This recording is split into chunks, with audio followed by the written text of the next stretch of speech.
Mag-unbox taong. Tag-ana ninyo, unsa niya ako i-unbox. Oh my God. Tadadang! Mao niya akong i-unbox. Na ami parcel. Unsa ni? Gabi. Unsa yan ani? Dao. Koy kuan ha. Oh, mao niya mong parcel o gabi. Taro nga gagmay. Di ba nga ng taro kay gabi? Ambot ba lamang? Basta kay taro ni. Taro. Dili ang taro sa biskwit. Taro. O, di ba? O, mao ni nindot nga unboxing. Di-order ni gikan ba ni og China. Ang mga pagkaon dali kay gikan sa China. Kani mga iunani ba? Uy, grabe yung preskuha. Bago pag yun siyang kuhan. Siguro ka na nga yung mga order ba? Maupay pagkuha. Ay siya pag inhawaon ni siya. O, diba?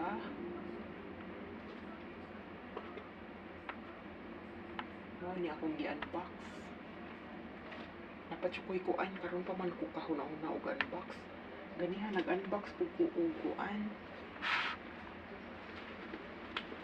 Hindi naman siya maigo eh. Kanina lang ako ang kuan karton. Upahay. Nag-unbox po ko ganiha o kanyo. Yapon may kalabasa. Kanira silang ubana. Upat ka buok ni. Now, duha ka buok, dagko. Dapoy kuan.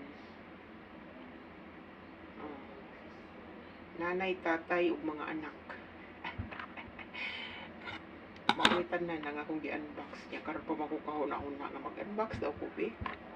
Yaning gabi. Pero human ako ga-unbox aning kuan kalabasa. So, di pa may sobra. Kanina lang karton ako ang karton. Kaya ang ako aning purpose nga makaginhawa ni siya. Ginhawa ang taro. Kaya anira din ako eh. Hindi na siya hugasan. Ipundo lang ba? Tara. Ayan, chidong. Ibanan.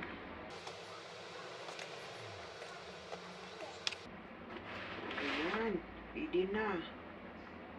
Ay, akong gi-unbox. Ayan, ako ba yung pamahaw kani dungagon rin siya. Steam din kani pod. I-boil ra. O, diba?